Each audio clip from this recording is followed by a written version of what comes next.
ছাত্র হিসেবে স্বয়ং নিজের মেডিকেল কলেজের অ্যাসিস্ট্যান্ট প্রফেসর উমায়ের হোসেন শুভ্রকে দেখে রীতিমতো ভড়কে গেল তুলি। নাক বেয়ে ঘাম ছুটে গেল তার। তুলি আর চোখে শুভ্রর দিকে তাকালো। শুভ্রর মুখ দেখে বোঝা গেল সে নিজেও কিছুটা বিব্রত। যতই মায়ের বান্ধবীর মেয়ে হোক, তুলি তার ছাত্রী। সেদিন তুলিকে ভাইবা টেবিলে যাচ্ছে তাই বলে অপমান করার পর আজকে এমন একটা অবস্থায় দুজন মুখোমুখি হবে, শুভ্রর নিজেরও সেটা কল্পনার বাইরে ছিল। শুভ্র সবার কথার ফাঁকে তীক্ষ্ণ চোখে তুলিকে দেখে যাচ্ছে। তুলি সম্পর্কে শুভ্রর একটি কিঞ্চিত ধারণা তৈরি হয়েছে। সেটা হলো তুলি মেয়েটা বড্ড নাছোড়বান্দা। বন্ধুদের সঙ্গেও তার বড্ড তিরিং বিরিং স্বভাব। এমন একজন মেয়েকে শুভ্রর মতো বিচক্ষণ পুরুষ কিছুতেই নিজের বউ বানাবে না। শুভ্র নিজের সিদ্ধান্ত মনে মনে ঠিক করে ফেলল। ছাদে দুজনকে আলাদা কথা বলতে দেওয়া হলে তুলি ভালো মন্দ জিজ্ঞেস করার ধার ধরল না, সোজা বলে বসলো। স্যার, আপনার মুখ দেখেই আমার মনে হচ্ছে আপনার আমাকে খুব একটা পছন্দ হয়নি। আপনি চিন্তা করবেন না, আমার বিয়ে করতে হবে না আপনাকে। অ্যাকচুয়ালি আমি বিয়ে করব না। আপনি এখন নিচে গিয়ে বলবেন আমাকে আপনাদের পছন্দ হয়নি, কারণ হিসেবে বলবেন আমি দেখতে তেমন একটা সুন্দর নই, আপনার গায়ের রঙের সঙ্গে আমার গায়ের রঙটা বেমানান। শুভ্র চোখের চশমা ঠিক করে বেশ গাঢ় চোখে তুলির দিকে তাকালো, ভ্রু নাড়িয়ে জবাব দিল। আমি মিথ্যা বলি না। তাছাড়া গায়ের রং নিয়ে সুন্দর বিবেচনা করতে নেই, এটা অন্যায়। তুলি বিরক্ত হলো কিছুটা, মুখ স্বাভাবিক রাখতে চাইছে কিন্তু বারবার রাগ মুখে প্রকাশ পেয়ে যাচ্ছে। তুলি নিজেকে সামলে বলল, কারো ভালোর জন্য একবার মিথ্যে বললে আল্লাহ গুনাহ দেন না। শুভ্র এবার রাগলো। মেয়েটা তো ভারী বেয়াদব, কথায় কথায় কেমন চোখ রাঙাচ্ছে, শুভ্রকে চোখ রাঙাচ্ছে। এই মেয়ের সাহস দেখে অবাক শুভ্র। নিজে বিয়ে করতে চাইছে না আর দোষ চাপাতে চাইছে শুভ্রর উপর। শুভ্র রেগে বলল, তুমি ভীষণ বেয়াদব একজন মেয়ে। নিজেকে শোধরাতে পারলে তবেই বিয়েতে বসবে। আমি কারণ হিসেবে কি বলবো আমার ভাবা হয়ে গেছে। কথাটা বলে শুভ্র চলে আসতে নিচ্ছিল। তুলি আগ বাড়িয়ে কিছু বলতে যাবে, তার আগেই নিজেই নিজের শাড়ির কুচিতে পা বেজে পড়ে যেতে নিচ্ছিল। তবে ধরে ফেললো শুভ্র। ভয় পেয়ে তুলি চোখ খিচে শুভ্রর গলা ঝরিয়ে ধরে রেখেছে। শুভ্র খানিক পর হুঁশে ফিরল। ধরেছে কোথায়? সোজা তুলির উন্মুক্ত কোমরে। শুভ্রর হাতে ঠান্ডা কিছুর স্পর্শ পেতেই তাকালো। তুলির কোমরে নিজের হাত দেখে সঙ্গে সঙ্গে ছিটকে সরে দাঁড়ালো। তুলি নিজেকে ঠিকঠাক করে সোজা হয়ে দাঁড়ালো। ঘটনাটায় দুজনের জন্যই অস্বস্তিকর অবশ্য। শুভ্র চশমা ঠিক করে বলল, আম সরি, সম্পূর্ণ ব্যাপারটাই অনেক অনিচ্ছাকৃত। পরের বার। তুলি সঙ্গে সঙ্গে লজ্জায় অস্বস্তিতে দৌড়ে ছুটে গেল নিচে। শুভ্র থমকে গেল। তুলি এভাবে দৌড়ালো কেন? লজ্জা পেল নাকি শুভ্রকে পুরুষ রূপী পশু ভাবলো? ভাবলো কি শুভ্র সুযোগ নিয়েছে? ছিছি, শুভ্র নিজের ছাত্রীর সঙ্গে এমন কিছু করার কল্পনাও করবে না কখনো। শুভ্রর এতটাও খারাপ দিন আসেনি। শুভ্র তারপর চশমা শার্টের আস্তিন দিয়ে ভালো করে মুছে আবারও চোখে পড়ে নিয়ে ধীরে সুস্থে নিচে নামলো। নিচে নেমে দেখা গেল তুলি বসে আছে সবার সামনে। শুভ্রর মা তুলিকে নিজের আনা মিষ্টি খাইয়ে দিচ্ছেন। পাশেই তুলির মা শুভ্রর মায়ের সঙ্গে রাজ্যের খাতিরদারের আলাপ জমিয়েছেন। শুভ্র গিয়ে মায়ের পাশে বসলো, তারপর মায়ের এক হাত চেপে ধরলো। শুভ্রর মা ছেলের দিকে তাকালেন। তুলি শুভ্রকে দেখে আড়ষ্ট হয়ে বসে থাকলো কিছুক্ষণ, পরেই কাজের বাহানা দিয়ে ছুটে পালালো সেখান থেকে। শুভ্র মায়ের কানের কাছে ফিসফিস করে বলল, আম্মু, আমার এই বিয়ে নিয়ে কথা আছে তোমার সঙ্গে। আমরা আপাতত বাসায় যাই। শুভ্রর মা মুহূর্তেই ধরে ফেললেন ছেলের মনের খবর। মিষ্টির প্লেট টেবিলে রেখে ছেলের দিকে ঝুঁকে এসে ফিসফিস করে বললেন, খবরদার শুভ্র, বিয়ে ভাঙার চেষ্টা করলে তোকে আমি মেরে ভর্তা বানিয়ে দিব। আমার ছোটবেলার শখ, আমার প্রিয় বান্ধবীর মেয়ের সঙ্গে ছেলের বিয়ে দিয়ে আত্মীয়তা করব। আর যখন সুযোগ এসেছে আমি এটা কোনোভাবেই যেতে দিচ্ছি না। তুই বিয়ে করবি আর তুলিকেই করবি। যা এখন আমার সামনে থেকে, ড্রাইভারকে গাড়ি বের করতে বল, আমাদের কথাবার্তা শেষ। শুভ্র মায়ের ধমকি হুমকি শুনে একটা ঢোক গিলে। বরাবরই মায়ের মুখের কথা তার কাছে বেদ বাক্যের ন্যায়। মায়ের মুখের ওপর কেন যেন শুভ্র না করতে পারে না। এত বড় হয়ে গেছে, একটা স্বনামধন্য মেডিকেল কলেজে চাকরি করছে, কত ডাক্তার তার আগে পিছে ঘুরে, আর সেই শুভ্র তার মায়ের কথায় রীতিমতো উঠবস করে। মায়ের সামান্য অসুস্থতায় অস্থির হয়ে যায় শুভ্র, অথচ এই হাতে কত ক্রিটিক্যাল রোগী অবলীলায় সামলিয়েছে সে। মায়ের প্রতি তার এই দুর্বলতার সৃষ্টি হয়েছে শুভ্রর বাবা মারা যাওয়ার পর।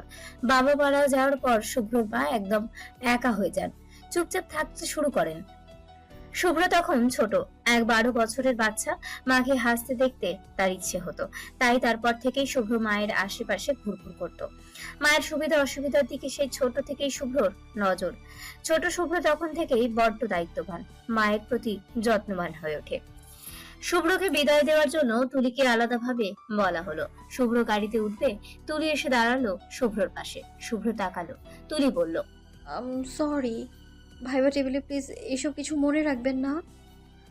শুভ্র চশমা সোজা করলো, তারপরও আর চোখে বান্ধবীর সঙ্গে গল্প করা আমুর দিকে চেয়ে দীর্ঘশ্বাস ফেলে বলল, চাইলেও মনে রাখা যাবে না। আমাদের আজকে দেখা হওয়াটা মেডিকেল কলেজ অবধি যেন না আসে। ওটা আমার কাজের জায়গা আর তোমার শেখার জায়গা। আমি চাই না আমাদের দুজনের লাইফের আজকের ঘটনাটা প্রভাব ফেলুক। ক্লাসে আমরা অচেনা হয়েই থাকবো। I think you got it. তুলি মাথা নাড়ালো বাধ্য মেয়ের ন্যায়। শুভ্র ডাকলো, আম্মু দেরি হচ্ছে আমাদের, চলো। শুভ্রর মা গলা জড়িয়ে কোলাকুলি করলেন বান্ধবীর সঙ্গে। একটু এগিয়ে এসে তুলিকে জড়িয়ে ধরলেন, কপালে চুমু খেয়ে দরদ মাখা গলায় বললেন, দ্রুত আমার ঘরে মেয়ে হয়ে আয়, দুজন মিলে এই শুভ্র ফুব্রকে একদম সোজা করে ফেলবো, একদম ডান্ডা মেরে ঠান্ডা। তুলি অপ্রস্তুত হয়ে আর চোখে শুভ্রর দিকে তাকালো। তুলি মারবে ডান্ডা, তাও শুভ্র স্যারকে। এর আগেই নিজেই না অজ্ঞান হয়ে যায়। শুভ্র খুব স্বাভাবিক হয়ে মায়ের দিকে তাকিয়ে আছে। বলল সে, আমার 14 গোষ্ঠী পরে উদ্ধার করো আম্মু, আমার দেরি হচ্ছে। কালকে আমার মেডিকেল আছে, কিন্তু তুমি আমার চাকরি খাবে আম্মু। শুভ্রর মা হালকা হেসে তুলির দিকে তাকালেন, মুখ ভেঙে বললেন, জ্বালিয়ে ছাড়কার করছে ছোট থেকেই। তুই এলে এবার আমার রক্ষা। আজকে তাহলে আসি। তুলি হালকা হেসে তাদের বিদায় দিল। শুভ্র যাবার আগে তুলিকে ভালোভাবে একবার দেখে নিল। মেয়েটার প্রতি তেমন আকর্ষণ বোধ করছে না শুভ্র। কিভাবে এই মেয়ের সঙ্গে ভবিষ্যতে সে সংসার করবে কে জানে। আম্মু তুমি আমার সঙ্গে কিন্তু জোর জবরদস্তি করছো। মেয়েটা আমার ছাত্রী, কিভাবে আমি তাকে বিয়ে করব? আমার রেপুটেশনের প্রশ্ন এখানে আম্মু। শুভ্রর মা আরাম করে সোফায় বসে পান বানালেন, তারপর একটা পান নিজে খেয়ে আরেকটা পান শুভ্রর দিকে এগিয়ে দিয়ে বললেন, পান খাবি শুভ্র? এটা খাসিয়া পান, খুব তেজ, তোর মাথা ঠান্ডা হবে। শুভ্র একদম হতভম্ব, চোখ বড় বড় করে মায়ের দিকে তাকিয়ে বলল, অসম্ভব আম্মু। তুমি এই মুহূর্তে আমার জীবন মরণ প্রশ্নে আমাকে পান সাধছ?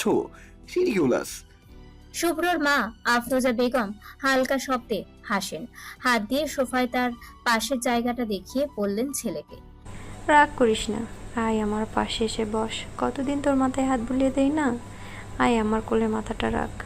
শুভ্র মায়ের এক কথায় দরদর করে গলে গেল, তবুও মুখ ফুলিয়ে থাকলো। আশেপাশে চেয়ে চুপচাপ মায়ের কোলে মাথা রেখে সোফায় 2 পা তুলে একদম শুয়ে পড়ল। আফরোজা ছেলের চুলে হাত বুলান, কপালও টিপে দেন, তারপর চুল টেনে দিতে দিতে বলেন, আগে শুনতাম ডাক্তার হলে মাথায় চুল থাকে না, সব ঝরে পড়ে। তুই পড়াশোনা থাকে সেখানে, কিন্তু তোর বেলায় ব্যাপারটা উল্টো হলো কেন শুভ্র? চুল তো আগের মতোই। শুভ্র মায়ের কথা শুনে অলক্ষে হাসলো, তারপর আবারও মুখ ফুলিয়ে বলল, তুমি কিন্তু কথা ঘুরাচ্ছ আম্মু। আমার বিয়ে নিয়ে কথা হচ্ছিল। আফরোজা বেগম এবার কিছুটা গম্ভীর হলেন। ছেলের কপালে আদুরে হাত বুলিয়ে দেওয়ার এবার ক্ষয়ে এলো। তিনি সামনে তাকালেন, বড্ড আনমনা হয়ে বললেন, তুলির মায়ের সঙ্গে আমার সম্পর্কটা স্রেফ বন্ধুত্ব ছিল না শুভ্র, এর চেয়েও বেশি কিছু ছিল। সেটা আমি বুঝতে পারলাম আমার বিয়ের পরে। আমাদের লুকিয়ে বিয়ে ছিল, ভেবেছিলাম দুজন নিজের পায়ে দাঁড়ানোর পর নিজেদের পরিবারকে জানাবো। তবে সমস্যা হলো অন্য জায়গায়। সম্পূর্ণ অনাকাঙ্ক্ষিতভাবে তুই বিয়ের পরপরই আমার পেটে আসিস। আমি তখন ঘাবড়ে গিয়েছিলাম শুভ্র। কোথায় যাব, কাকে বলবো? বাবা মায়ের সম্মান, সমাজ, সব কিছু কেমন বাঘের ন্যায় তাড়িয়ে বেড়াতে লাগলো আমায়। তোর বাবা তখন সবে ছাত্র মানুষ, ঢাকা বিশ্ববিদ্যালয়ে পড়ার সুবাদে ওই গুটি কয়েক টিউশনি হাতে ছিল। তবে সেটার অর্ধেক তোর বাবার দিতে হতো তার গ্রামে, আর বাকি অর্ধেক নিজের জন্য। ঠিক এমন একটা অবস্থায় আমরা দুজন সেই সময় সিদ্ধান্ত নিলাম বাচ্চাটা আমরা রাখবো। নিজেদের স্বার্থে আমরা তোকে মেরে ফেলতে পারি না শুভ্র। তারপর ওর কাহিনী খুব মারাত্মক ছিল। তোর নানু জেনে যান আমার প্রেগনেন্সির কথা, তারপর ধীরে ধীরে গোটা পরিবারও জেনে যায় তোর মা একজন কলঙ্কিনী। সে সময় আমার উপর দিয়ে কি গেছে আমি তোকে বোঝাতে পারবো না শুভ্র। আমাদের বিয়ের কথা একমাত্র তুলির মা ইয়াসমিন জানতো। তাকে এটা জিজ্ঞাসাবাদ করাই সে বলে দেয় বাচ্চাটা ওমরের। তুই তো জানিসই আগে তোর বাবাদের অবস্থা খুব একটা ভালো ছিল না। ওদের পরিবার নুন আনতে পান্তা ফোড়া এমন ছিল। আমাদের পরিবার তখনকার সময় বেশ সচ্ছল প্রভাবশালী। তোর নানা আমাকে ছোট জাতের সঙ্গে সংসার করতে দেবেন না। তোর বাবাকে ছাড়ার জন্য আমার উপর অনেক অত্যাচার করানো হতো প্রতিদিন। বাচ্চা নষ্ট করার পেছনে সবাই হাত ধুয়ে পড়েছিল। একদিন আমার অবস্থা দেখে তোর বাবাও কেঁদে উঠে বলে তাকে নাকি আমার এখন ছেড়ে দেওয়া উচিত। আমরা নাকি একজন আরেকজনের জন্য তৈরিই না। এই কথা আমার যে কি গায়ে লাগলো শুভ্র। তাৎক্ষণিক আমি শুধুমাত্র আমার কাগজপত্র সার্টিফিকেট নিয়ে পালিয়ে আসি তোর নানার বাসা থেকে। উঠি সোজা তোর বাবার মেসে। তোর বাবা মেসে একা থাকতেন, কিন্তু ছেলেদের মেসে আমাকে দেখে তিনি খুব অবাক হয়েছিলেন। সব শোনার পর সে দিশেহারা, তবুও মানুষটা আমার হাত ছাড়েনি। শক্ত করে ওই হাত চেপে ধরে মেস থেকে বেরিয়ে আসে। আমরা এক রুমের বাসা নেই। আর্থিক অবস্থার দিকে আমাদের অবস্থান ছিল খুবই শোচনীয়। কতবেলা প্রায় না খেয়েই থাকতাম। তখন তুলির বাবা আমাদের দুজনের জন্য একটা চাকরির ব্যবস্থা করে দেন। আমি রান্না করতে পারতাম না, রান্নার গন্ধ শুনলেই বমি করতাম। তাই তুই হওয়া অবধি ইয়াসমিন প্রতিদিন আমাকে রেঁধে পাঠাতো। তুই হওয়া থেকে শুরু করে আজকে এই অবস্থানে আমরা আছি, সব কিছুর পেছনে ইয়াসমিন আর ইয়াসমিনের স্বামী অজিত ভাইয়া। এক সত্যিকারের বন্ধুর মতো আমাদের আগলে রাখছিল তারা। জীবনের বিপরীত মুখে স্রোতে আমাদের পাশে ছায়ার মতো দাঁড়িয়েছিল। আজ তোর বাবা নেই, তবুও ইয়াজিদ ভাই তোকে নিজের ছেলের মতোই দেখতেন। কিন্তু ওদের ট্রান্সফার হওয়ার পর আমাদের তেমন দেখা সাক্ষাৎ হতো না। ইয়াজিদ ভাই বিদেশ চলে যাওয়ার পর ইয়াসমিন নিজের বাচ্চা সংসার নিয়ে ব্যস্ত হয়ে পড়ে। আর আমিও তোর বাবা মারা যাওয়ার পরে একদম ঘরবন্দি হয়ে গেছিলাম। আজ এত বছর পর এমন এক সুযোগ পেয়ে আমি এই সুযোগ হাতছাড়া করতে চাইছি না। আমাদের জীবনের উপর ওদের প্রতিদান হয়তো আমি দিতে পারবো না, কিন্তু ইয়াসমিনের ওই মেয়েকে আমি আমার ঘরের বউ করে এনে মেয়ে হিসেবে রাখতে চাই। এটুকু আল্লাহ আমাকে করার সাধ্য দিয়েছেন, না হলে আজ তোর বাবা আর আমি পথে। আফরোজা আর বাকি কথা শেষ করতে পারলেন না, হাওয়াও করে কেঁদে উঠলেন। শুভ্রর চোখে জল। মায়ের দুঃখ সে কখনোই জানতো না। মা তার ভীষণ চাপা স্বভাবের। আজ এত কথা শুনে শুভ্রের কষ্টে বুকটা কেমন যেন জ্বালা করছে। মায়ের দুঃখগুলো তো সে শুষে নিতে পারবে না, তার চেয়ে বরং কমানোর জন্য একটা চেষ্টা করুক। শুভ্র মায়ের কোল থেকে উঠে বসলো। মাকে দুহাতে বুকে জড়িয়ে নিয়ে মাথায় হাত বুলিয়ে শান্ত করার চেষ্টা করলো। এক পর্যায়ে খুব নরম স্বরে বলল, তোমার ঋণ আমি শোধ করবো আম্মু, তাতে যাই হয়ে যাক। কেঁদো না। আরে কান্না থামাও না, এত কাঁদতে আছে? কথায় কথায় আজকাল শুধু কাঁদো। হয়েছে, থামো। শুভ্র মোবাইল হাতে নিয়ে বসে আছে বিছানার উপর। মাকে সে কথা দিয়েছে তুলির সঙ্গে একটা সখ্যতা করার চেষ্টা করবে সে, কিন্তু কিভাবে করবে লজ্জা লাগছে শুভ্রর। ব্যাপারটা এত অস্বস্তিকর, জীবনেও শুভ্র চিন্তা করেনি এমন একটা পরিস্থিতিতে তাকে পড়তে হতে পারে। শুভ্র ফোন হাতে নিয়ে বারবার রেখে দিচ্ছে। তারপর মায়ের কান্না ভেজা মুখ চোখে ভাসলে আবারও ফোন হাতে নিচ্ছে। এক পর্যায়ে শুভ্র নিজেকে শক্ত করলো। কল দিল তুলির নাম্বারে। রিং হলো অনেকক্ষণ। ওপাশ থেকে কল রিসিভ হলো। ঘুমো ঘুমো কণ্ঠে কেউ বলল, হ্যালো, কে? শুভ্রর হৃৎপিণ্ড লাফাচ্ছে। অত্যন্ত নার্ভাস ফিল করছে সে। শুভ্র গলা পরিষ্কার করে বলল, ঘুমাচ্ছিলে? পরে কল করবো তাহলে। শুভ্রর গলার আওয়াজ মুহূর্তেই চিনে ফেললো তুলি। ধপ করে শোয়া থেকে উঠে বসে পড়লো। অপ্রস্তুত হয়ে বলল, স্যার, আপনি? কোনো দরকার এত রাতে? শুভ্র হালকা হাসলো। মেয়েটা এত প্রশ্ন করে। শুভ্র গম্ভীর হওয়ার চেষ্টা করে বলল, কালকে তো ভাইভা, প্রিপারেশন কেমন? তুলি অবাক হলো। স্যার ফোন করে ভাইবার কথা জিজ্ঞেস করছেন কেন? তুলি কিছুটা মিনমিন করে বলল, আজ না পড়তে পারিনি তেমন স্যার। শুভ্র প্রশ্ন করলো, কেন, ফাঁকি দিচ্ছ? তুলি তাৎক্ষণিক শুভ্রকে শুধরে দিয়ে বলল, না না স্যার, আজকে তো আমাদের বাড়িতে আত্মীয়রা এসেছিলেন, তাই বাসায় অনেক ভিড় ছিল, তবুও যতটুকু কভার করা যায় করেছি আমি, সত্যি। আত্মীয় কেন?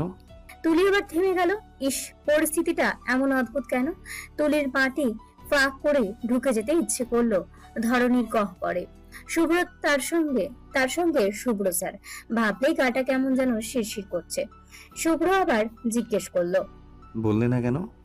তুলি থামলো। কিছুক্ষণ পর ইতিউতি চেয়ে ধরা গলায় বলল, ওই আমাদের বিয়ের কথা হয়েছে আজ বাসায়। শুভ্র থমকে গেল। অস্বস্তি দুজনকেই কেমন জড়িয়ে নিল নিজেদের মধ্যে। শুভ্র আবারও গলা পরিষ্কার করলো, কথা ঘোরানোর চেষ্টা করে বলল, অনেক রাত হয়ে গেছে, সকালে তো মেডিকেল আছে, ঘুমিয়ে পড়ো। তুলি মৃদু স্বরে সায় দিল। সালাম দিয়ে ফোন কাটলো। শুভ্র ফোন হাতে বিছানার উপর মাথা নিচু করে বেশ কিছু সময় এভাবে বসে থাকলো। কেমন মাথা ধরেছে শুভ্র যথেষ্ট ব্যক্তিত্ববান পুরুষ। তার মতো মানুষের কাছে এই বিয়ে নিছক কি বিয়ে নয়, বরং তার সম্মান ধুলোয় মেশানো। একই মেডিকেল কলেজে চাকরি করে ওই মেডিকেল কলেজের ছাত্রীকে বিয়ে করা কেউই ভালো চোখে দেখবে না, কানাঘুষো হবে, মানুষ পিছনে কথা শোনাবে। শুভ্র নিজেকে নিয়ে তেমন ভয় না হলেও তুলির জন্য ভাবছে সে। হয়তো এতে তুলির জীবনও বিপদের মুখোমুখি হতে পারে। তুলি মেয়ে, তার জন্য এমন বিশ্রী সমালোচনা ভালো কিছু বয়ে আনবে না। শুভ্র ভাবলো, তারপর ফোনটা বিছানার উপর রেখে ছুঁড়ে ফেলে দিল। ধপ করে বিছানার উপর থেকে উঠে সোজা গিয়ে দাঁড়ালো দেওয়ালে টাঙানো মৃত বাবার ছবির দিকে। কিছুক্ষণ বাবার ছবির দিকে চেয়ে তারপরে শুরু করলো তার অভিযোগের পাহাড়। শুভ্র বলল, আব্বু, এটা কেমন বিচার বলো তো? আমি শুভ্র এমন বিয়ে করবো ভাবিনি। তুমি কেন আম্মুকে এত অসহায় করে চলে গেলে? আম্মু এখন বাচ্চাদের মতো হয়ে গেছে, শুধু কাঁদে সারাক্ষণ। তুমি জানো, আম্মু কাঁদলে আমার দুনিয়া অন্ধকার হয়ে যায়, নিজেকে তখন পাগল পাগল লাগে। আম্মু যখন আমাকে তোমাদের ব্যাপারে বলল, আমি তখন কেন সেটা শুনতে গেলাম? আম্মুর কষ্ট শুনলেই আমার খারাপ লাগে। এই খারাপ লাগা থেকে তুলিকে বিয়ে করতে হবে আমায়। এটা হয় আব্বু, বলো? তুলি কে? তুলি আমার ছাত্রী, তাকে আমি বিয়ে করব? আমি শুভ্র? অসম্ভব। অথচ এই অসম্ভব তোমার বউ সম্ভব করার জন্য উঠে পড়ে লেগেছে। তারপর শুভ্র থামলো। খানিক পর বলল, আমার অস্বস্তি হচ্ছে আব্বু, এভাবে হয় না। তুমি আমাদের ছেড়ে চলে গিয়ে একদম ভালো করনি। আম্মুকে আমি কিভাবে সামলাবো আব্বু? আমার আর ভালো লাগে না। শুভ্রর বাবা ছবিতে হেসে শুভ্রর দিকে তাকিয়ে আছেন। ছবিতে কথা বলে না, তাই শুভ্রর বাবাও কথা বলেনি। ছবি কথা বললে হয়তো শুভ্রর বাবা মৃদু হেসে বলতেন। শুভ্র ক্লাস করাচ্ছে। লেকচার স্লাইড মাল্টিমিডিয়া প্রজেক্টরে বড় করে দেখানো হচ্ছে। শুভ্র পুরো লেকচার খুব সুন্দর করে সবাইকে বুঝিয়ে দিচ্ছে। ক্লাসের মধ্যেই শুভ্রর চোখ না চাইতেও তুলির দিকে যাচ্ছে। তুলি মনোযোগ দেখানোর চেষ্টা করছে ক্লাসে, কিন্তু যতবার শুভ্র তাকাচ্ছে তুলি অন্যমনস্ক হয়ে যাচ্ছে। তুলির হাত কাঁপছে, লেকচার ঠিকভাবে নোট করতে পারছে না। শুভ্র তুলির নার্ভাসনেস বুঝলো। বাকি সময় আর তুলির দিকে তেমন একটা তাকালো না। এক সময় ক্লাস করিয়ে বেরিয়ে গেল শুভ্র বেরিয়ে যেতেই তুলির ফ্রেন্ড তুলির দিকে তাকিয়ে জিজ্ঞেস করলো বেশ সন্দেহ নিয়ে, তুলি, আজ শুভ স্যার তোর দিকে এভাবে বারবার তাকাচ্ছিল কেন? ওনার চাহনি দেখে আমার কিন্তু সুবিধার মনে হয়নি। তুলি ভেতরে ভেতরে থতমত হলো, কিন্তু প্রকাশ করলো না। বই খাতা ব্যাগে ঢুকাতে মৃদু হেসে বলল, হয়তো রেগে তাকিয়েছেন। আমি তো ওনার কাছে লাস্ট ভাইভা তেমন একটা ভালো দিইনি, বললাম না তোকে? আমায় অপমান করলো যে ভাইভা টেবিলে। আয়েশা তবুও ভাবলো তার সন্দেহ এখনো যায়নি। আয়েশা তারপর বলল, না রে, ওটা রেগে তাকানো ছিল না। স্যার তোর দিকে বেশ সফট চোখে তাকিয়েছিল, আমি লক্ষ্য করেছি। তুলি আয়েশার এমন পরপর করা প্রশ্নের এক পর্যায়ে উত্তর দেওয়ার ধৈর্য হারালো। আয়েশার মাথায় কলম দিয়ে টোকা দিয়ে বলল, সারাক্ষণ কোরিয়ান ড্রামা দেখিস দেখেই তো এমন আজগুবি চিন্তা মাথায় ঘুরে রে তোর। এখানে দাঁড়িয়ে এত প্রশ্ন করলে নেক্সট লেকচার ক্লাসের টাইমটা এখানেই কেটে যাবে, চল তাড়াতাড়ি। আয়েশা লেকচার ক্লাসের কথা মনে পড়ায় দ্রুত ব্যাগ কাঁধে নিল। করিডোর দিয়ে হাঁটতে হাঁটতে আয়েশা বলল, যাই বলিস তুলি, শুভ স্যার তোর দিকে এভাবে না তাকিয়ে আমার দিকে এভাবে তাকালে আমি রাগ করতাম না। আমাদের এই থার্ড ইয়ারে একমাত্র এই স্যারটাই সুন্দর দেখতে। বাকিদের বয়স বেশি না হলেও দেখতে ভালো না। পুরো ফার্স্ট ইয়ার সেকেন্ড ইয়ার কাটিয়ে এই পর্যায়ে এসে শুধুমাত্র একটা স্যারকে ভালো লেগেছে, বাকিরা তো সারাদিন খিটখিট করতে থাকে আমাদের উপর। উফ, কি দিন গেল রে আমাদের তুলি।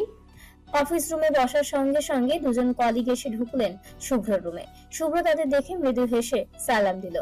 ডাক্তার আরিফ ও ডাক্তার ফারহান শুভ্রর সামনে চেয়ারে বসলো। শুভ্র বলল, কি ব্যাপার, দুজনেই আজ একসঙ্গে আমার রুমে?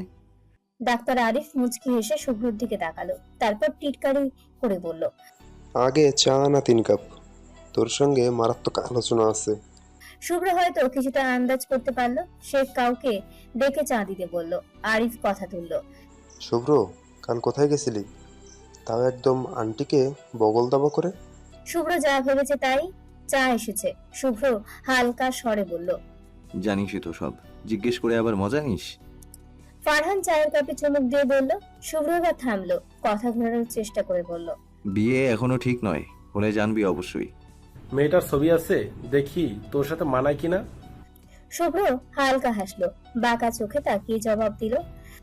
বন্ধুর বউয়ের ছবি চাস, মতলবটা কি তোর? ফারহান এবার শুভ্রর কথা ধরে ফেললো, একটু উঁচু হয়ে হৈ হৈ করে উঠে বলল, এই তুই না বললি বিয়ে ঠিক না? বিয়ে ঠিক না তো তুই আরেকটা বেটার মেয়েকে বউ বলিস কেন? ভদ্র ভদ্র শুভ্র অভদ্র হয়ে গেল কবে থেকে? ভেরি ভেরি সন্দেহজনক। শুভ্র থতমত হয়ে গেল, তারপর সে পুরো ব্যাপারটা হেসে উড়িয়ে আর দিল। কতকাল ভদ্র বলল, থাকবো? এত ভদ্র থাকলে আর বউটু জুটবে না কপালে। বন্ধুরা আরো কিছু সময় হাসাহাসি করে আবারও যার যার কাজে লেগে গেল। তারা যেতেই শুভ্র যেন হাত ছেড়ে বাঁচলো। কাজ শেষ হলে শুভ্র দুপুরে 2টায় অ্যাটেন্ডেন্স সিট সাইন করে বেরিয়ে যায়। লিফটে কল আসে আফরোজা বেগমের। শুভ্র লিফটে থাকায় কল ধরতে পারে না, লিফট থেকে নেমে কল ঘুরায়। রিং বাজার সময়টা শুভ্র গাড়িতে উঠে গাড়ি ঘুরায়। আফরোজা বেগম কল ধরেন। শুভ্র সালাম করে জিজ্ঞেস করে, কোনো দরকার আম্মু? আমি হসপিটাল থেকে বেরিয়েছি। আফরোজা বেগম বললেন, শোন না শুভ্র, আমি দোকানে যাব, শাড়ি কিনবো ভাবছি। তোর শার্টগুলো কেমন পুরানো হয়ে গেছে, তোর জন্য কিছু কিনে নিব, তুই ফ্রি আছিস?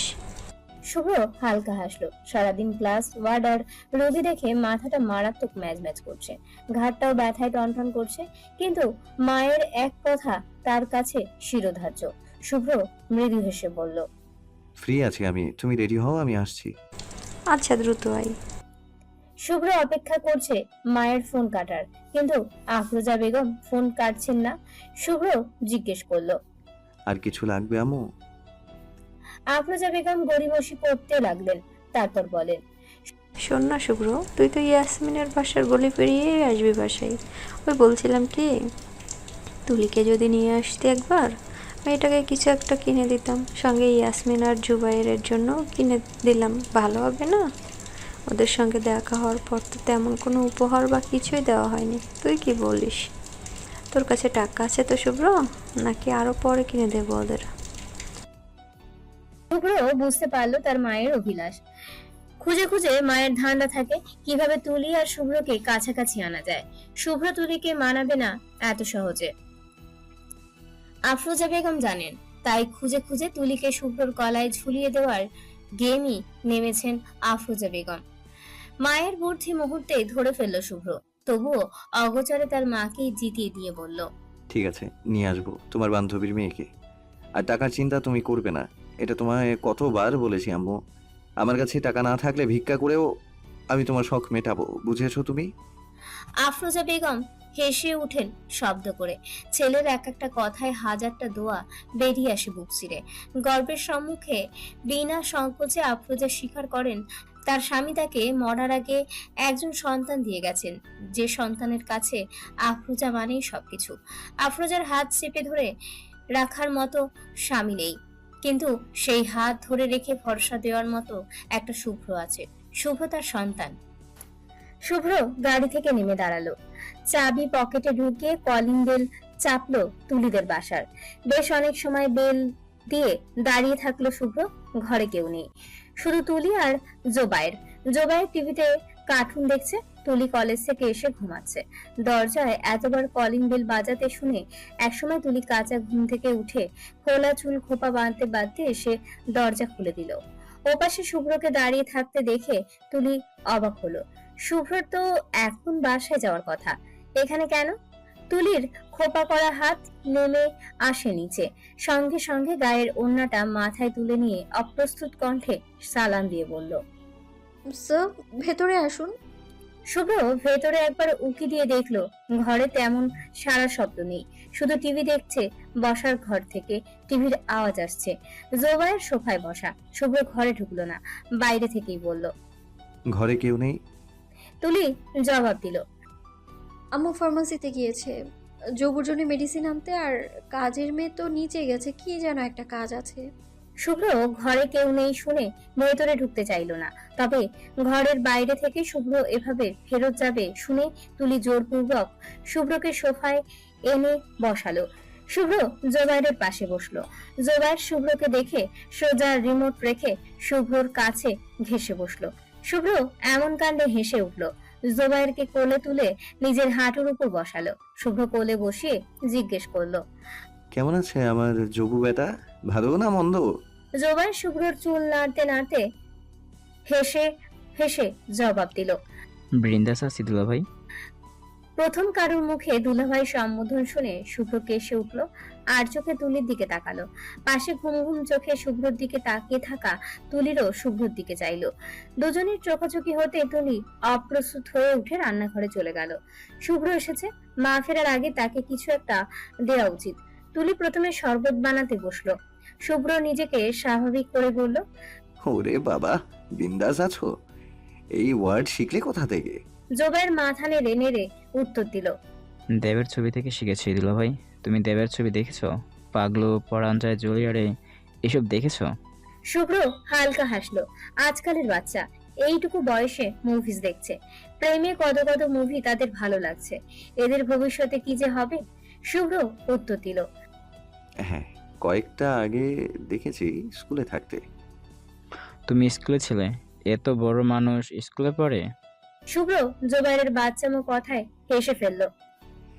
স্কুলে আমি ছোটবেলায় পড়েছি, এখন তো আমি বড় হয়ে গেছি, এখন আমি আর স্কুলে পড়ি না। জোবাইরের মাথায় আপাতত এসব ঢুকছে না। দূর থেকে তুলির চোখ রাঙানো দেখে সে আপাতত নিশ্চুপ হয়ে গেছে। জোবাইর এক্ষুনি এত এত দেবের ছবি দেখেছে শুনলে তুলি জোবাইরকে আস্ত আস্ত চিবিয়ে খাবে। টিভির ডিসের লাইন কেটে দিবে আব্বুকে বলে। তাই জোবাইর আর কথা বাড়ালো না। তুলির শরবত এনে শুভ্রর দিকে এগিয়ে দিল। শুভ্র শরবত হাতে নিল, খেতে খেতে প্রশ্ন করলো, আন্টি কখন আসবেন? তুলি শুভ্রর মুখোমুখি সোফায় বসা। তুলি উত্তর দিল, ফার্মাসির কাছে এক্ষুনি চলে আসার কথা। বলতে বলতে কলিং বেল বাজলো। তুলি উঠে দরজা খুলে দিল। সোফায় বসা শুভ্রকে দেখে ইয়াসমিন অবাক হয়েছেন। তুলিকে ফিসফিস করে বললেন, শুভ্র কখন এলো? তুলি জবাব দিল, কিছুক্ষণ আগেই। তুই জানতি? তুলি মায়ের কথায় বিরক্ত হলো। তাদের সম্পর্ক কি এমন জানিয়ে বাড়িতে আসার মতো? তারা কি একটা প্রেমের সম্পর্কে আছে? মাও না মাঝে মাঝে অদ্ভুত কথা বলে। তুলিও বিরক্ত হয়ে জবাব দিল, তোমার কি মনে হয় স্যার আমায় জানিয়ে আসতে পারেন? ইয়াসমিনের হুঁশ ফিরল এবার। শুভ্রর দিকে চেয়ে বললেন, ওহ, তুই কিভাবে জানবি? শুভ্র তো তোর সঙ্গে তেমন কথা বলে না। আচ্ছা, শুভ্রর সঙ্গে বসে গিয়ে চা বসিয়েছিস? হ্যাঁ, চা পাতা দিব এখন। আচ্ছা, বানিয়ে নিয়ে আয়। 3 কাপ আনিস। তুই, আমি আর শুভ্র মজা করে বানিয়ে আনিস। শুভ্রর সামনে তোর চা খুব ভালো হয় এমন প্রমাণ রাখতে হবে। দ্রুত যা। ইয়াসমিন কথাটা বলে বোরকা না খুলে শুভ্রর পাশে গিয়ে বসেন। শুভ্র ইয়াসমিনকে দেখে সোফা থেকে উঠে সালাম করে। ইয়াসমিন শুভ্রর এমন নম্র ব্যবহারেই খুশিতে ঝলমলিয়ে ওঠেন। হাত বাড়িয়ে শুভ্রকে বসতে বললেন। শুভ্র ভালো মন্দ জিজ্ঞেস করলো। ইয়াসমিন উত্তর দিলেন। এক পর্যায়ে চা এলো। তুলি চা সার্ভ করলো সবাইকে। শুভ্র চা পছন্দ করে খুব। দিনে 3 বেলা চা ম্যান্ডেটরি শুভ্রের জন্য। এর বেশি হলেও মন্দ হয় না। চায়ের বেলায় শুভ্র খুব চুজি। চায়ে ডুবানো চিনি বা দুধ, লিকার কোনোটাই পছন্দ না। চায়ে 3 উপাদানের পরিমাণ একটা রাশিও থাকতে হয়। তখনই শুভ্র তখনই চা খেতে পারে। তবে আজকে চাটাও শুভ্রর বেশ লাগলো। শুভ্রর গা চাঙ্গা হয়েছে। মেডিকেল থেকে আসার পর এই একটা চায়ের খুব দরকার ছিল। শুভ্রর চা পছন্দ হয়েছে, সেটা তুলি বুঝতে পারলো। তুলির চা খেতে খেতে শুভ্রর দিকে বারবার তাকাচ্ছে। শুভ্র একবার তাকালো, সঙ্গে সঙ্গে তুলি চোখ ফিরিয়ে নিয়েছে। ইয়াসমিন শুভ্রকে এটা ওটা জিজ্ঞেস করছেন। শুভ্র বেশ সুন্দর করে উত্তর দিচ্ছে। শুভ্রকে একসময় ইয়াসমিন জিজ্ঞেস করলেন, শুভ্র, তুলি পড়া পারে তো ঠিকঠাক মেডিকেলে? না পারলে কিন্তু ধরে পেটাবে ওকে, ঠিক আছে? আমি তোমায় পারমিশন দিচ্ছি। ইয়াসমিনের কথায় শুভ্র মাথা নিচু করে হেসে উঠল। তুলি মায়ের দিকে বড্ড বিরক্ত নিয়ে তাকালো। মা কাকে কি বলছে? শুভ্র এমনিতে তুলিকে যেমন পারে বকে, সেখানে তাকে তুলিকে পেটানোর অনুমতি দেওয়া হচ্ছে। অসহ্য। তুলি মায়ের দিকে রাগ রাগ চোখে তাকালো। ইয়াসমিন মেয়ের তাকানো দেখে শব্দ করে হেসে ফেললেন। শুভ্র চা শেষ করে টেবিলের উপর রাখলো। এবার কথা তুললো। আন্টি, আমি একটু শপিংয়ে যাবেন আজ। তুলিকে নিয়ে যেতে চাইছেন, যদি আপনার অনুমতি থাকে তাহলে আমি তুলিকে নিয়ে যাব। তুলি অবাক হয়ে শুভ্রর দিকে তাকালো। শুভ্র স্যার এজন্য এসেছেন তাহলে? ইয়াসমিন বললেন, আফরোজা যেতে বলেছে, আমি আর এতে কি বলবো। নিয়ে যাও, রাত হওয়ার আগে দিয়ে যেও আবার। আফরোজা আর তুমি না হয় আজ রাতে আমাদের বাসায় খেয়ে নাও। শুভ্র হালকা স্বরে বলল, অন্যদিন এসে খেয়ে যাব আন্টি, আজ না। রাতের দিকে একটু কাজ আছে, আমি তুলিকে বাসায় পৌঁছে দেব, চিন্তা করবেন না। তুলিকে ইয়াসমিন রেডি হতে বললেন। তুলি রুমে গেল। ইয়াসমিন খানিক পর শুভ্রকে জোবাইরের পাশে বসিয়ে রুমে এলেন। তুলি তখন কাপড় বের করছে। ইয়াসমিন এসে গদগদ হয়ে বললেন, এই তুলি, শাড়ি পরিস না কেন? শুভ্রর ভালো লাগবে।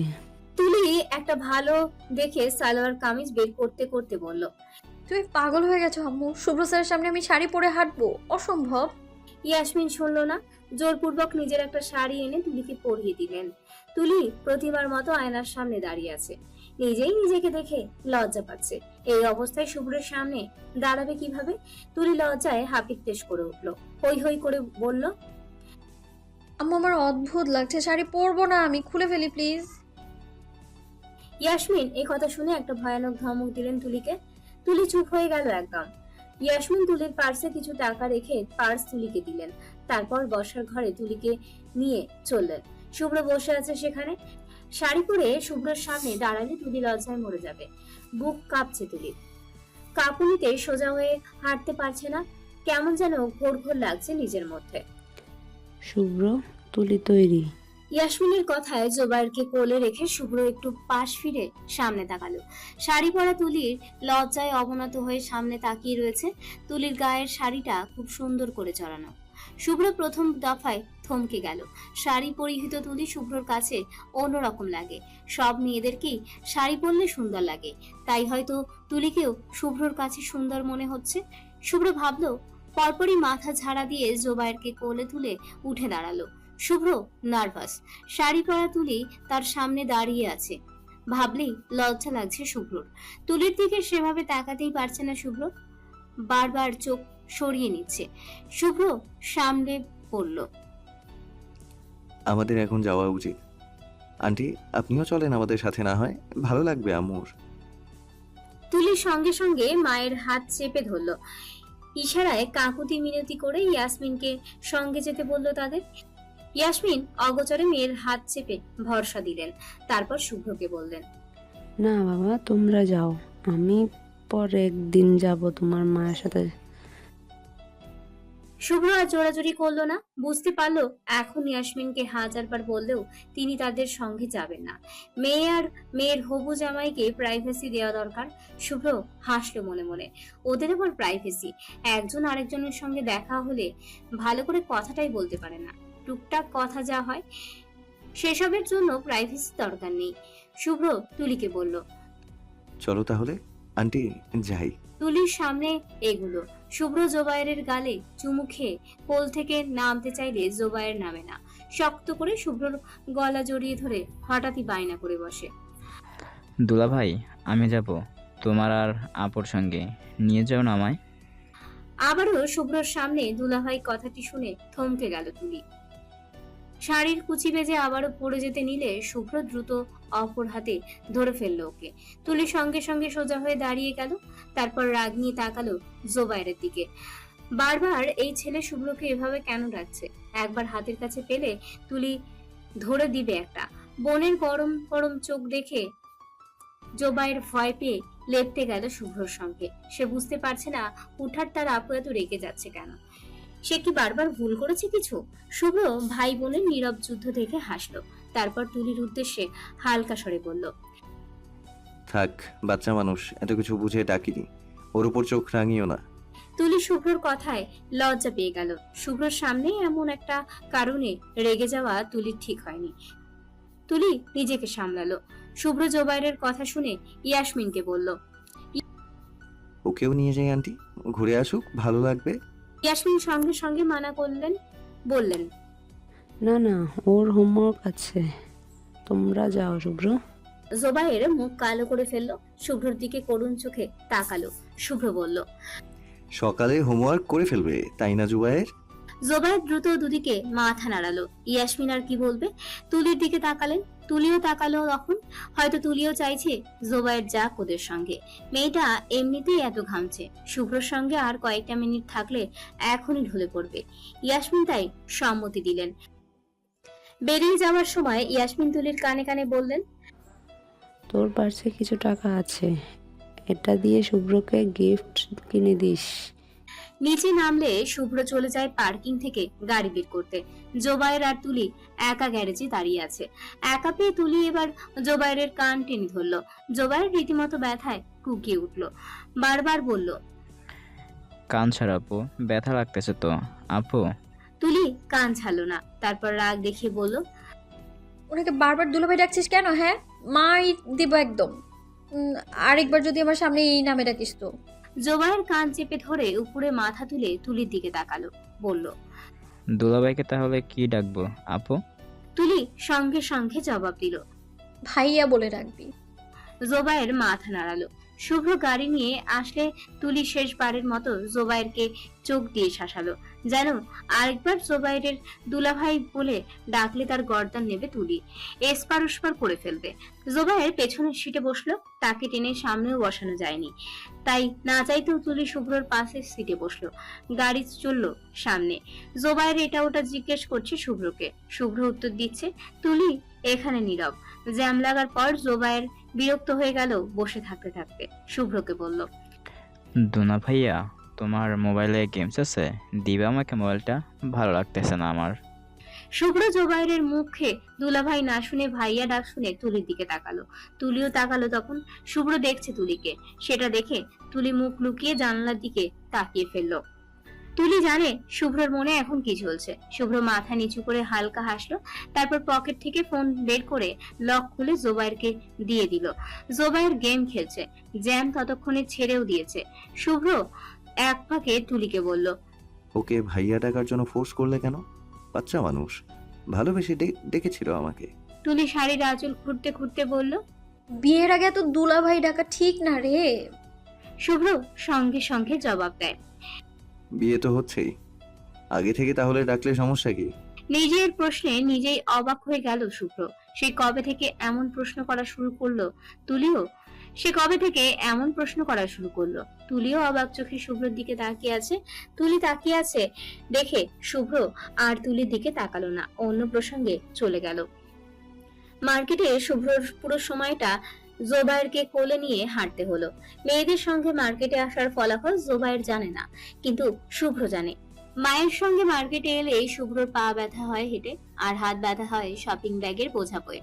তবে আজ তেমন হাঁটছে হচ্ছে না। তুলি মাকে নিয়ে শপিং করেছে, তুলি ব্যাগ বইছে আজ। শুভ্রর কোলে জোবাইর থাকায় সে এ কাজ করতে পারেনি। শুভ্র একদম তুলিদের কাছে এগিয়ে এলো। আফরোজাকে জিজ্ঞেস করলো, তোমাদের আর কতক্ষণ লাগবে আম্মু? আফরোজা একটা হ্যাঙ্গারের শাড়ি দেখতে দেখতে বললেন, লাগবে আরো কিছু সময়। তুই কি বাসায় চলে যাবি? না।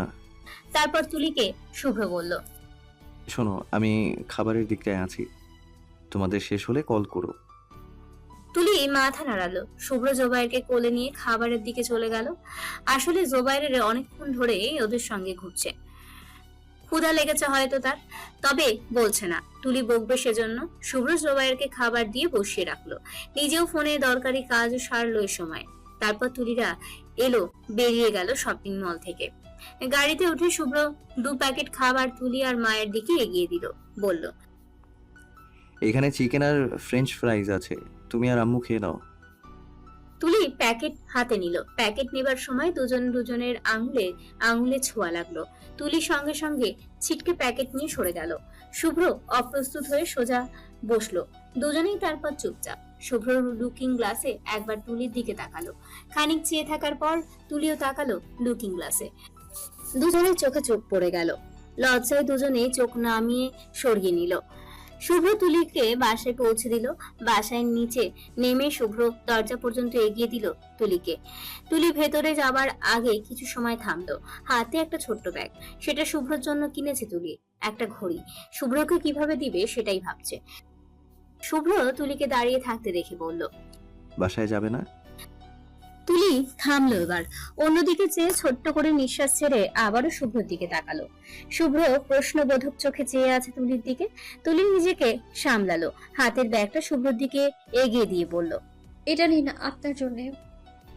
শুভ্র চোখ বড় বড় করে প্যাকেটের দিকে চেয়ে রইল কিছুক্ষণ, তারপর হালকা হেসে প্যাকেট হাতে নিল। জিজ্ঞেস করলো, তুমি কিনেছো? তুলি মাথা নাড়ালো। হুম। শুভ্র এবার হাসলো, প্যাকেটটা আঙুলের ভাঁজে শক্ত করে চেপে ধরলো, মুখে বলল, thank you for this.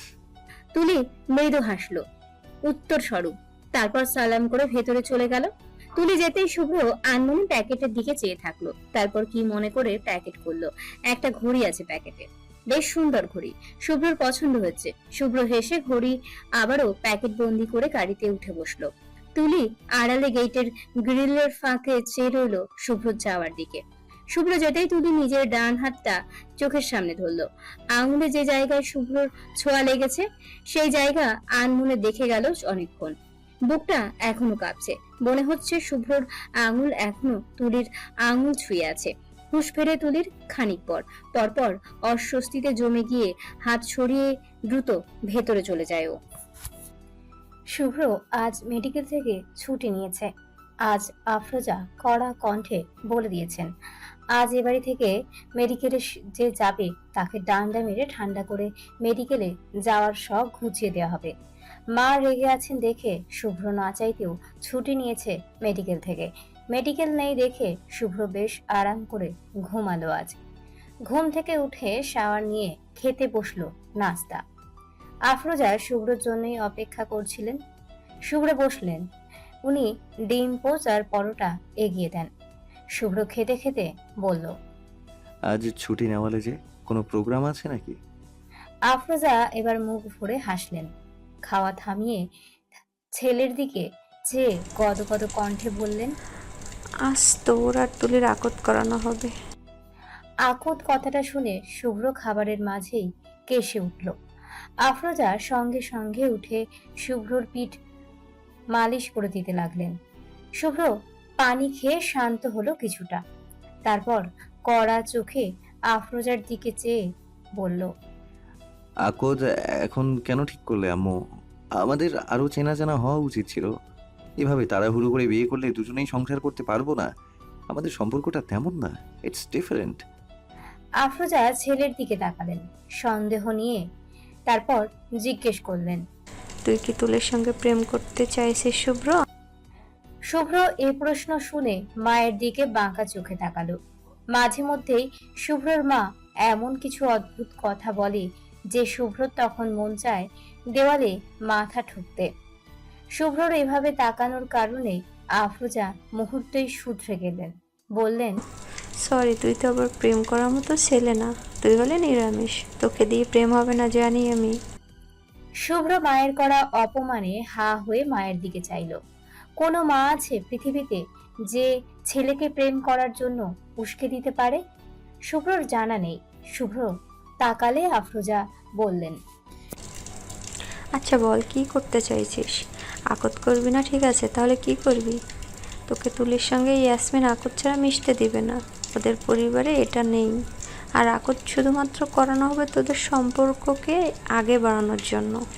Yasmin এর মতে তুলির সংসার করবে না আপাতত, মেডিকেল শেষ করার আগ অবধি। হাতে তুই 3 থেকে 4 বছর পাচ্ছিস, সেটা দুজন দুজনকে জানার জন্য যথেষ্ট নয়? শুভ্র ভাবলো অনেকক্ষণ, সে বিয়ে এখন করুক আর 3 বছর পর তুলিকেই করতে হবে। তাহলে একটা হারাম সম্পর্কে জড়ানোর কি মানে? আকত করে রাখলে সমস্যা তো নেই তেমন। শুভ্র ঘুরে ফিরে আফরোজার কথাই ঠিক ধরল। আফরোজা শুভ্রর মতিগতি বোঝার জন্য তার দিকে তীক্ষ্ণ চোখে চেয়ে আছেন। শুভ্র খেতে খেতে তারপর বলল, ঠিক আছে, আকত করব আমি, কিন্তু সেটার জন্য কেনাকাটা করা লাগবে না? আজকে আকত হলে কেনাকাটা করবে কখন? আফরোজা এবার বিজয়ের হাসি হাসলেন, মুখ ভরে হেসে বললেন, সব কেনা শেষ, তুই শুধু চুপচাপ আকত করতে বসে যা। শুভ্র ভ্যাবাচাকা খেয়ে গেল, বলল, কখন কিনলে? তুমি তো আমাকে ছাড়া কোনোদিন শপিং করোনি। আফরোজা উত্তর দেন, ওই দিন তুলিকে নিয়ে গেলাম না মার্কেটে, ওই দিন সব কিনে ফেলেছি। তুলির মাপের গোল্ডের আংটিও কিনেছি, দাঁড়া দেখাচ্ছি এনে তোকে। আফরোজা চলে গেলেন নিজের রুমে আংটি আনতে। শুভ্র অবাক হয়ে মায়ের যাওয়ার দিকে চেয়ে দীর্ঘশ্বাস ফেলল। মা কতটা সুন্দর তার। শুভ্র জেনে হতভম্ব, তার বিয়ে নিয়ে মায়ের খুশির শেষ নেই। আনন্দের অতি সহ্য এ সকল অসুখ ভুলে তার বিয়ে নিয়ে মেতে আছেন। শুভ্র মায়ের আনন্দে সুখ সুখ অনুভব করছে ভীষণ। মায়ের একটা হাসির জন্য শুভ্র নিজের জীবন দিয়ে দিতে পারে। এ তো সামান্য বিয়ে। আফরোজা এলেন, হাতে একটা ছোট্ট বক্স। শুভ্রর কাছে এসে বসলেন। বক্সটা শুভ্রর হাতে ধরিয়ে দিয়ে বললেন, দেখ তো তোর বউয়ের আংটি পছন্দ হয় কিনা।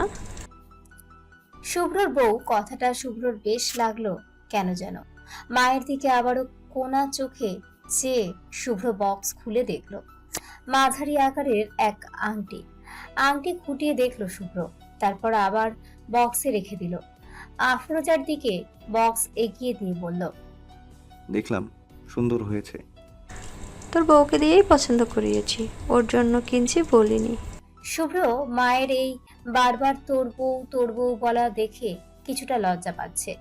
শুভ্র বলল, বারবার বউ বউ বলছো কেন? বউ হয়নি এখনো। হবে তো আজকে রাত থেকে। প্রোগ্রাম আজকে রাতে? হ্যাঁ, আমার বাড়ি আর তোর দাদা বাড়ির কিছু মানুষকে দাওয়াত করেছি, ওরা দুপুরে আসবেন। অনুষ্ঠান খুব বড় করা হবে না, বিয়ে তো হবে কয়েক বছর পর, তখন বড় করে করব। কি বলিস শুভ্র? তুমি যা ভালো মনে করো। শুভ্রর খাওয়া শেষ। ময়লা বাসনগুলো মায়ের সঙ্গে শুভ্র কিচেনে ডিশওয়াশে রেখে আসলো। মায়ের পানি ছানতে কষ্ট হবে দেখে শুভ্র বেশ কয়েক মাস আগে একটা ডিশওয়াশার কিনে এনেছিলেন, সেটাই ব্যবহার হচ্ছে এখন। শুভ্র বাসন রেখে আস্তে আস্তে আফরোজা টেবিল পরিষ্কার করে ফেললেন। শুভ্র রুমে এলো। রুমে এসে শুভ্র ল্যাপটপ নিয়ে বিছানায় বসলো। ল্যাপটপে কিছু কাজ করলো। হঠাৎ শুভ্রর মনে পড়লো তুলি তাকে ঘড়ি দিয়েছে। সে অনুযায়ী শুভ্ররও উচিত তুলিকে কিছু দেওয়া নিজের পক্ষ থেকে। শুভ্র ভাবলো, ল্যাপটপ বন্ধ করে রেডি হয়ে নিল। টি শার্টের উপর জ্যাকেট জড়াতে জড়াতে বেরিয়ে এলো রুম থেকে। আফরোজা ছেলেকে কোথাও যেতে দেখে জিজ্ঞেস করলেন, এত সকালে কই যাচ্ছিস মেডিকেলে? শুভ্র যেতে যেতে বলল, তোমার বৌমার জন্য গিফট আনতে যাচ্ছি, ফিরতে লেট হবে। দরজা ছিটকিনি দিয়ে দাও আম্মু। শুভ্র আর তুলিকে পাশাপাশি বসানো হয়েছে। শুভ্রর কোলে জোবায়ের। ছেলেটা শুভ্র এলেই কোলে উঠে বসে থাকে শুভ্রর। সে আজকে আকটটা শেষ হবার পরপরই শুভ্রকে দুলাভাই ডাকা শুরু করবে, কোনো থামাথামি নেই। এই কথা ইতিমধ্যে তার কয়েক শতবার বলা হয়ে গেছে শুভ্রকে। কবুল বলার সময় এসে গেছে। তুলির ফুফাতো ভাই জোবায়েরকে শুভ্রর কোল থেকে নিজের কোলে নিয়ে এলো। শুভ্র আর তুলির সামনে কাজী হুজুর বসে আছেন। শুভ্র আর চোখে তুলির দিকে তাকালো। তুলির কপাল নাকের উপর ঘেমে একাকার। মেয়েটা ভয়ে শেষ হয়ে যাচ্ছে। কবুল বলবে কি? শুভ্র নার্ভাস প্রচন্ড। সে তাও তুলির দিকে ঝুঁকে ফিসফিস করে বলল। ভয় পাচ্ছ? তুলি তাকালো, মিথ্যে করে না বোধক উত্তর দিল শুভ্র।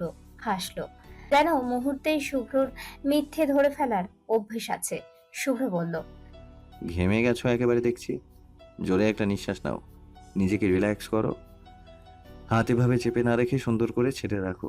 নিঃশ্বাস আটকে রেখেছো কেন? ছাড়ো সেটাকে, ভালো ফিল করবে।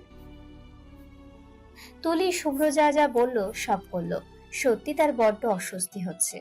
মাথা থেকে গরম ধোঁয়া বের হচ্ছে, যেন মগজে আগুন জ্বলছে দাউ দাউ করে। শুভ্রর কথা মতো কাজ করায় এখন বেশ ভালো ফিল করছে। তুলি কৃতজ্ঞ হলো শুভ্রর প্রতি। শুভ্রর দিকে একটু ঝুঁকে ফিসফিসালো। থ্যাঙ্কস। শুভ্র মৃদু হেসে তুলির দিকে তাকালো। দুজনের চোখে চোখ পড়ল। লজ্জায় চোখ সরিয়ে নিল তুলি। কবুল বলার মুহূর্তে এলে তুলিকে প্রথম কবুল বলতে বলা হয়। তুলি কিছুটা সময় নিল, তারপর আর চোখে আবারও শুভ্রর দিকে চেয়ে দেখলো। শুভ্র তাকালো তখন। তুলি ভয় পাচ্ছে ভীষণ। নতুন একটা সম্পর্কে জড়ানোর অভিজ্ঞতার ভয় তাড়িয়ে বেড়াচ্ছে তুলিকে। তুলি চুপ। ইয়াসমিন পাশে থেকে মেয়ের কাছে এগিয়ে এলেন। তুলির হাত চেপে ধরলেন নিজের হাতে। তুলির চোখ বেয়ে অজান্তেই গড়িয়ে পড়ল কয়েক ফোঁটা জল। ইয়াসমিন মেয়ের চোখ মুছে দিলেন আদরে।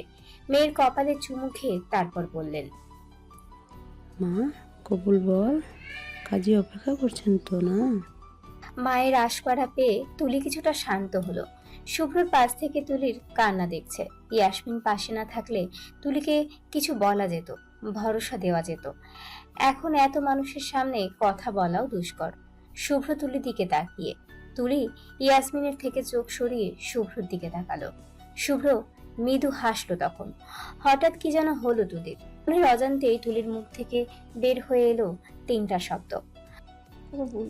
তুলি যখন কবুল বলছে, শুভ্র সে সময়টায় তুলির দিকে ঠাই চেয়েছিল। দুজন দুজনের চোখের দিকে তাকিয়ে রইল বেশ কিছু সময়। উচ্চস্বরে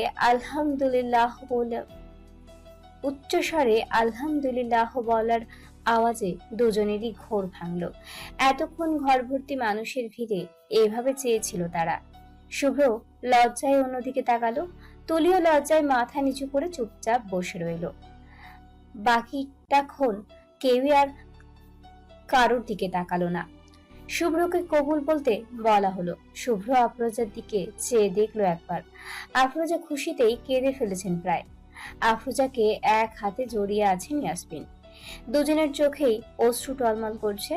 ইয়াসমিনের আঁচল চেপে ধরে দাঁড়িয়ে আছে জোবায়ের। তার টালমাটাল চোখে আকাশ সম বিস্ময়।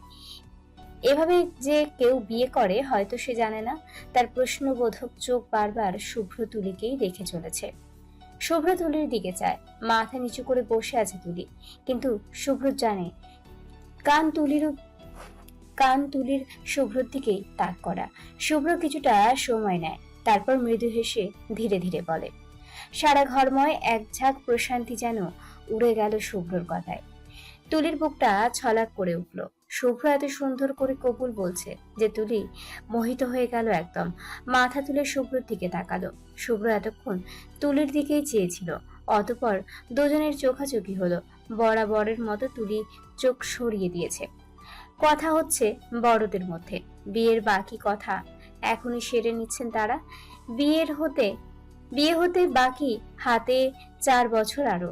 শুভ্র আর তুলি সে সময় নিজেদের জেনে নিতে পারবে। সংসার করার মূল কাঠি তো একে অপরকে জানা, বোঝা, ভালোবাসা। শুভ্র বড়দের কথার মধ্যে বিরক্ত হচ্ছিল কিছুটা। তুলি পাশে নেই। চাচাতো বোন এসে রুমে নিয়ে গেছে। শুভ্র বিরক্তি বুঝে ইয়াসমিন বললেন, শুভ্র, বাবা তুমি ঘরে গিয়ে বসো না হয়, তুলিকে আমি রুমে দিয়ে পাঠাচ্ছি। শুভ্র শুনে হ্যাঁ বলল। একজন এসে শুভ্র তুলির ব্যক্তিগত বেডরুমে নিয়ে গেল। শুভ্র বেডরুমটা দেখলো। ছোট দুজনার পালন, একটা বইয়ের ঠাসা পড়ার টেবিল, কাঠের আলমারি, ছোট্ট একটা মিনি সাইজের বুক সেলফ, একটা ছোট্ট দোলনা। বেশ সাজিয়ে গুছিয়ে রাখা ঘরটা। তুলি বেশ গোছানো মেয়ে, সেটা তার ঘর দেখেই বোঝা যাচ্ছে। শুভ্র গিয়ে পড়ার টেবিলের চেয়ার টেনে বসলো। হাতে একটা বই নিয়ে উল্টে পাল্টে দেখতে লাগলো। হঠাৎ বইয়ের ভেতর থেকে একটা কাগজ খসে পড়ল। শুভ্র মাটিতে তাকালো অবাক হয়ে, তারপর একটু হেসে কাগজ হাতে তুললো। কাগজ চোখের সামনে মেলে ধরে দেখলো, সেখানে মার্কার পেন দিয়ে কয়েকবার পরপর লেখা, তুলি শুভ্র স্যারকে বিয়ে করবে না, তুলি শুভ্র স্যারকে বিয়ে করবে না, তুলি শুভ্র স্যারকে বিয়ে করবে না। শুভ্র কাগজের লেখাটা পড়ে বেশ কিছু সময় কাগজটার দিকে চেয়ে থাকলো, তারপর আচমকাই হেসে উঠল শব্দ করে। সে সময় তুলি শাড়ির সামনে ঘরে ঢুকছে। তুলি ঘরে ঢোকার সাথে সাথে বাইরে থেকে কেউ একজন ওদের ঘরের ছিটকিনি দিয়ে দিল। তুলি ছিটকিনির শব্দে একবার পেছন ফিরে তাকিয়ে আবার শুভ্রর দিকে তাকালো। শুভ্র তুলির দিকে চেয়ে হাসছে। তুলি শুভ্রের হাসি দেখলো, বুকে কেমন একটা করে উঠল তুলির। হাসিটা তো মারাত্মক লাগলো তুলির কাছে, বলা অসম্ভব। তুলি চোখের পলক ফেলে আবারও তাকালো শুভ্রর দিকে। শুভ্র হাসি থামিয়ে তুলিকে বলল, শুভ্র স্যারকে বিয়ে করবে না করেও বিয়ে করে বসে আছো। এবার এই কাগজটার কি হবে তুলি?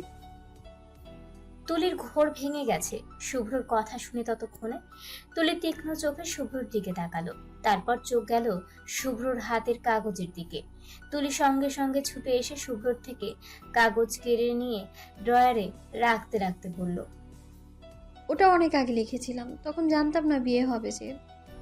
শুভ্র মৃদু হাসলো। তুলি কাগজ ড্রয়ারে রেখে বিছানায় বসলো। আজও শাড়ি পরেছে তুলি। শাড়িতে তুলিকে শুভ্রর কাছে কেন যেন মারাত্মক লাগে। এই প্রথম শুভ্র তুলিকে দেখলো আপাত মস্তক গাঢ় চোখে। তুলি সুন্দর, এক কথায় শ্যামা সুন্দরী। তুলি ছাত্রী না হলে হয়তো শুভ্রর তুলিকে বিয়ে করতে এতটা আপত্তি থাকতো না। শুভ্র একসময় চোখ সরালো, একটু সোজা হয়ে বসে একটা প্যাকেট তুলির দিকে এগিয়ে দিয়ে বলল, তোমার জন্য।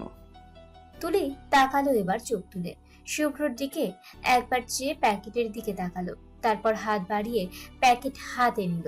তুলির হাতের চুড়ির রিংঝিনের শব্দের শুভ্রের ঘোর লেগে এলো। শুভ্র অপলক চেয়ে রইল তুলির হাতে লেপ্টে থাকা ঝুড়িগুলোর দিকে। তুলির প্যাকেট হাতড়ে দেখলো। শুভ্র বলল, চাইলে খুলে দেখতে পারো। তুলি প্যাকেট খুলতে লেগে গেল। প্যাকেট থেকে বেরিয়ে এলো সুন্দর একটা মেরুন রঙের জামদানি শাড়ি। শাড়ি দেখে তুলির শাড়ির প্রেমের পড়ে গেল যেমন। শুভ্রর পছন্দ মারাত্মক লাগলো তুলির কাছে। তুলি শুভ্রর দিকে চেয়ে মৃদু হাসলো, বলল, থ্যাঙ্কস, ভীষণ সুন্দর শাড়িটা। শুভ্র উত্তরে হাসলো, তারপর আবার তুলি চুপ হয়ে গেল। শুভ্রর সঙ্গে সঙ্গে তুলি খুব একটা কথা বলেনি এখন অব্দি। শুভ্র সামনে এলেই যেমন তুলি বোবা হয়ে যায়, অথচ শুভ্র জানে তুলি বড্ড মিশুকে মেয়ে, উড়নচণ্ডীর স্বভাবের। মেয়েটা শুভ্রকে এত ভয় পায়। শুভ্র ভাবলো বিয়েটাকে তাদের এত কমপ্লিকেটেড না করে সেটাকে একটা সুযোগ দেওয়া উচিত দুজনের। এভাবে দুজনেই যদি লজ্জায় চুপ হয়ে থাকে তবে বিয়েটা টিকবে কি করে। শুভ্র ভাবলো, তারপর তুলির দিকে চেয়ার একটু এগিয়ে আনতেই তুলি হাবিজাবি চিন্তা করে ভয় পেয়ে পেছনে ঝুঁকে গেল। শুভ্র সঙ্গে সঙ্গে পিছিয়ে গেল আবারও চেয়ার নিয়ে, অপ্রস্তুত গলায় সাথে সাথে বলল, আরে ভয় পেও না, আমি জাস্ট তোমার সঙ্গে গল্প করতে চেয়ারে গিয়েছিলাম। তুলি শুভ্র দিকে তাকালো, পরক্ষণেই নিজের বোকামি দেখে হালকা হেসে ফেলল। নিজেও লজ্জা নিয়ে বলল, সরি, আসলে এমন পরিস্থিতি আমি আগে ফেস করিনি, তাই একটু নার্ভাস ছিলাম। তোমার কি মনে হয় আমি নিজেও 14টা বিয়ে করে বসে আছি?